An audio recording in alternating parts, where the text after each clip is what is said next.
Let's return to Numbers chapter 34, and let's just go ahead and go all the way back to verse number 1.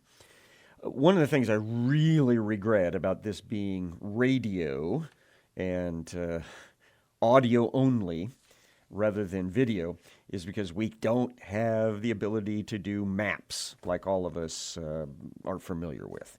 Now, they did do maps back in the ancient times, but more often than not, in the records like what we're seeing right here, they would just simply give a verbal description. And so we're having to wrestle our way through this verbal description of the promised land that is going to be subdivided during this inheritance phase of Israel coming into the land. And so I'm going to try my best again to just give you maybe a little bit more succinct visual idea of where you should be looking at a map of the Middle East in order to understand where these lines go. So chapter 34, he who is spoke to Moses, saying, command the people of Israel, say to them, when you enter the land of Canaan, this is the land that shall fall to you for an inheritance, the land of Canaan as defined by its borders. Your south side shall be from the wilderness of Zin alongside Edom, and your southern border shall run from the end of the Salt Sea on the east. Now that's the south side of the Dead Sea. Now the modern day Dead Sea, we mostly are looking at the North Basin. The South Basin is being mined for all of its material resources. But the ancient time period that we're looking at, there was a South Bay there. So from that Salt Sea south base, your border shall turn south of the ascent of Akrabim. So that's the ascent of scorpions. Don't know exactly where that is. Cross to Zin. Its limit shall be south of Kadesh Barnea. Now, in my estimation, Kadesh Barnea is about 40 miles south from the south end of the Dead Sea. And it's right there in this flat stretch of land from the Gulf of Aqaba up to the south basin of the Dead Sea. And so it's about a little bit less than halfway south along that stretch. And then it's going to follow the Wadi system that is right there up to its source on the ridge line to the west. And then it says this, then it shall go on to Hazar Adar and pass along to Asmon, and the border shall turn from Asmon to the brook of Egypt, and its limit shall be at the sea. Now, we know the brook of Egypt. It is the Wadi al-Arish. It dumps into the Mediterranean about 25 miles, I think, south. Actually, it's southwest from the southern end of the Gaza Strip. It was the traditional southern border of Canaan. And so it's also a watershed. So if you start at the watershed by Kadesh Barnea and go up to its source at the ridgeline, then on the other side of the ridgeline, you jump onto the drainage source for the Wadi al-Arish. That goes over to the Med. And so that's the south border of Canaan proper. Verse number 6. For the western border, you shall have the Great Sea and its coast. This shall be your western border. Nice and easy. The coastline of the Med. This shall be your northern border. From the Great Sea, which is the ancient name for the Med, you shall draw a line to Mount Hor. Now, we don't know where Mount Hor is. We do know for a fact that Tyre in the ancient world, and Sidon, were Phoenician cities on the coast of the Mediterranean to the north of the Promised Land. And the Israelis were specifically told that the properties belonging to Tyre and Sidon were not their property. So this borderline apparently starts going eastward from just south of Tyre. And it continues eastward past wherever Mount Hor is until, verse 8, you draw a line to Lebo Hamat. Now, Lebo Hamat is the entrance of Hamat, and we've talked about this before. It is the entry point, the southern entry point of the Bekaa Valley that stretches all the way up to the city of Hamat, which is not very far from the southern bend, or from the bend in the Euphrates River up to the north. It's all part of Haram, or Aram, up that direction. And so this Lebo Hamat is located a little bit north and west of where we know the city of Dan is today. And that helps us to understand why Dan was often referred to as the northern extremity of the land of Israel, because it was the farthest north official city of Israel. And so it's not very far from Lebo Hamat. Now, these other things that are mentioned in connection with that should be kept in mind of, we're in the general vicinity of Lebo Hamat. The limit of the border shall be at Zedad, and then the border shall extend to Ziphron, and its limit shall be to Hazar and Nun. This shall be your northern border. It seems as if that takes us over to the foothills of Mount Hermon, which is where Dan and Caesarea Philippi were located in biblical times. And so the borders then are going to turn southward at this point. You shall draw a line for your eastern border from Hazar Enan to Shepham, and the border shall go down from Shepham to Riblah on the east side of Ain, and the border shall go down and reach to the shoulder of the Sea of Kinneret on the east. Now we know exactly where the Sea of Kinneret is. It's Harp Sea, or Harp Lake. We know it better by its New Testament name, the Sea of Galilee. And so the Jordan River dumps into the Sea of Galilee on the northeast corner. The Jordan River, the upper Jordan River, has four main sources, but two of the sources that we are very familiar with start at the city of Dan and the city of Caesarea Philippi, which I've just mentioned, at the foot of the slopes of Mount Hermon.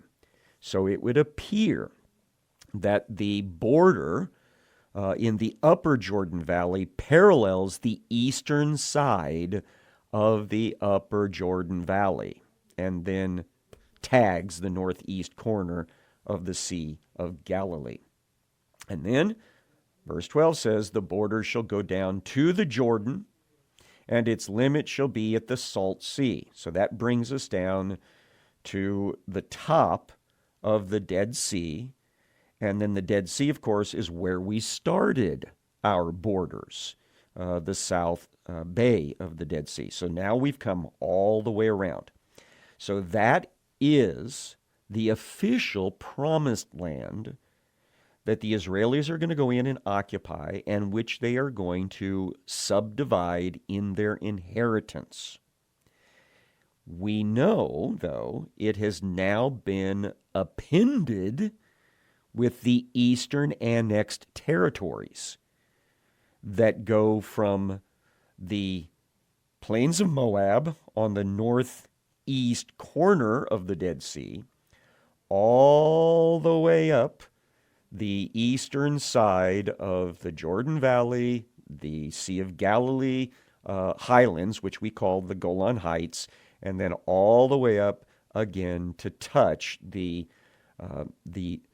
southern foothills belonging to Mount Hermon. So that is the annexed territory that has been added to the original promised land. Verse 13. Moses commanded the people of Israel, saying, "This is the land that you shall inherit by lot." So it's going to be a divine lot. God decides which tribes get which sections and which families inside those tribes get which little family farms. This is the land that you shall inherit by lot, which he who is commanded to give to the 9 tribes and to the half tribe. Now that's the promised land side, the western side of the Jordan.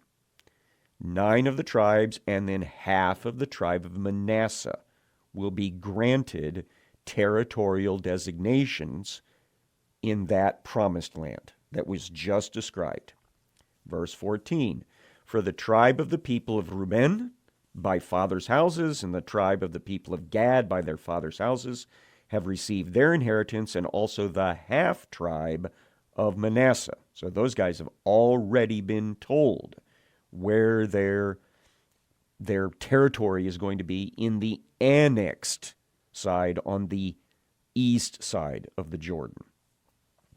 The 2 tribes and the half tribe have received their inheritance beyond the Jordan, east of Jericho, toward the sunrise. Now let's talk about the logistics of dividing the land up. Verse 16, he who is spoke to Moses, saying, "These are the names of the men who shall divide the land to you for inheritance. Eleazar the priest and Joshua the son of Nun." That makes perfect sense, because Eleazar is the religious leader. Joshua is the civil leader, the government leader, the military leader for Israel as they go into the promised land. Verse 18, you shall take 1 chief from every tribe to divide the land for inheritance. These are the names of the men of the tribe of Judah, Caleb the son of Jephunneh, which is interesting because he went on the original touring of the Promised Land 38 and a half years earlier, almost 39 years earlier, to help identify the terrain in such a way as to facilitate dividing it up amongst the tribes. So he knows what is there to be divided. Now, his 11 companions, 10 of them are dead because of their sinfulness. The 11th is Joshua, and he's been promoted, shall we say, to a leadership position as the civil or governmental or military leader of Israel. So he will be replaced on this list, as well as the other guys on this list from the earlier survey crew. We've got the names of them. I'm not going to read all of them through here. You can read them on your own. But we get down to verse number 29. These are the men whom he who is commanded to divide the inheritance for the people of Israel in the land of Canaan. So they've been tapped for this responsibility, but they will carry it out later once they get into the promised land. We'll talk more about the actual facilitation of this once we get to those passages. Chapter 35. He who is spoke to Moses in the plains of Moab by the Jordan at Jericho. So we're still in the last couple of months of the 40th year of the Exodus. Moses still has a few more responsibilities to take care of as the intercessor between God and the people with God. And so one of the things that he has to pass on is a legal process that needs to be put in place in connection with the dividing up of the land. So this is what he's told. Command the people of Israel to give to the Levites some of the inheritance of their possession as cities for them to dwell in. So the 12 tribes are all going to get very specifically designated areas of inheritance. The Levites are not going to get that. Instead, they are going to get designated cities scattered throughout the 12 tribes, because their responsibility is to represent God and God's law all through the tribes. They're going to be the local experts on the law. They'll be amongst the judges that will make sure that the law is followed. At least that's the plan that's supposed to be in place.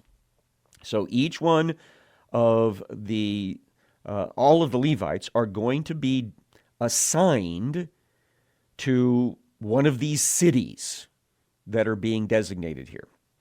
And those cities are further described in this way. You shall give to the Levites pasture lands around the cities. So you don't just give them a city, you have to give them property around the city so that they can have their own animals and grow their own crops and things of that nature. The cities shall be theirs to dwell in, and their pasture land shall be for their cattle and for their livestock and for all their beasts. The pasture lands of the cities which you shall give to the Levites shall reach from the wall of the city outward. Now, our English Standard Version and other English versions at this point follow the Masoretic text, and they write 1,000 cubits all around. The Greek Old Testament, which is actually an older translation than the Masoretic text, it actually has 2,000 cubits at this point, which matches what comes up in verse 5. You shall measure outside the city on the east side 2,000 cubits, the south side 2,000 cubits, the west side 2,000 cubits, the north side 2,000 cubits, with the city being in the middle. This shall be to them as pasture land for their cities. So I believe the Greek text has the better number at this point in that particular verse. Now, how far is that? Well,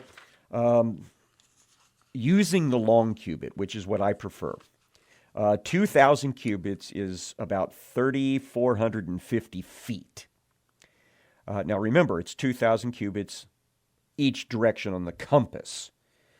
So when you allow for, the city itself, you're effectively talking about an area that's about 1.5 miles by 1.5 miles squared.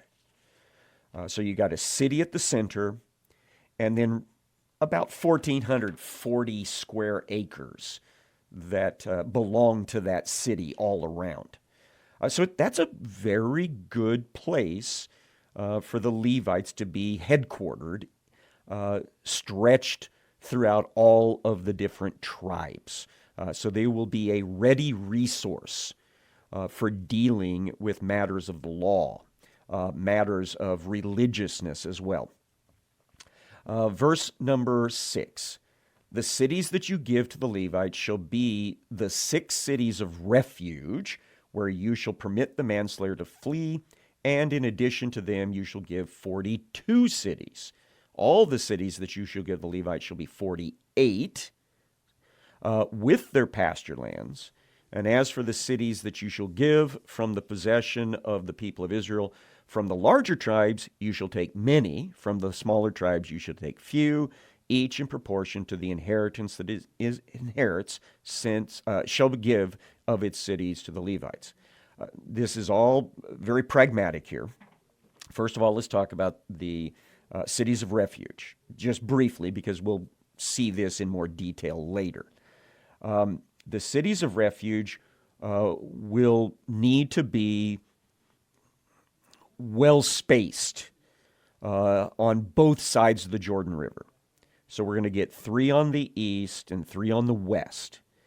No 2 cities of refuge will be more than 60 miles apart from each other, because that means that every person living in the Promised Land and in the annexed territories are always within 1 day's journey, roughly 30 miles at the max, of a city of refuge. The other 42 cities are going to also be spaced around. Now, since some of the tribes have a larger area that they occupy because of terrain, they'll end up with a few more Levitical cities in their tribal area, because these Levitical cities need to be well spaced in order to accomplish their purpose of keeping a representation of God's people, that is, professional people, all over the tribes. Okay, so verse number 9.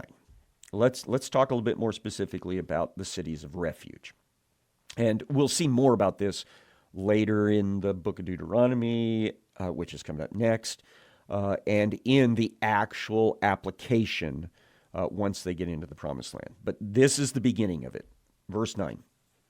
He who is spoke to Moses, saying, Speak to the people of Israel, say to them, when you cross the Jordan into the land of Canaan, then you shall select cities to be cities of refuge for you, that the manslayer who kills any person without intent may flee to them. Now this harkens back to the law, the core of the law, that murder, the intentional killing of a person, that's an automatic death penalty. But the accidental killing of a person, even in anger, that is not a capital crime. It has a different way that it is dealt with.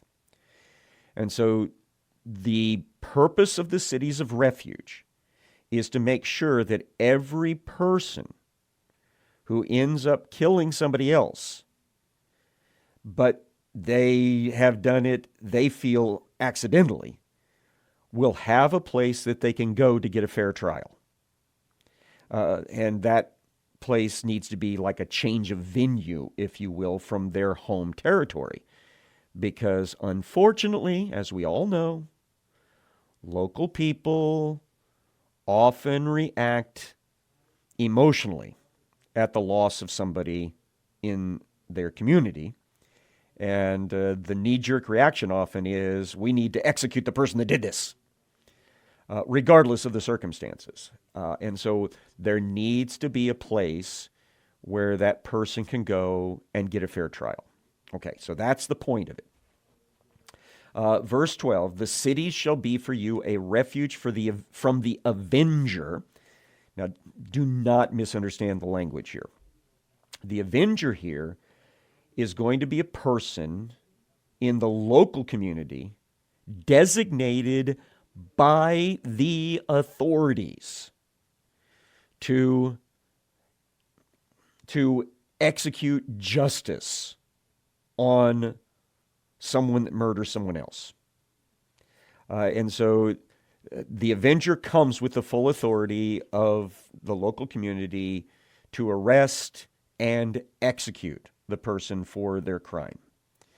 But if that person has fled to a city of refuge, then the avenger of that legal community back home does not have authority there to carry out his task.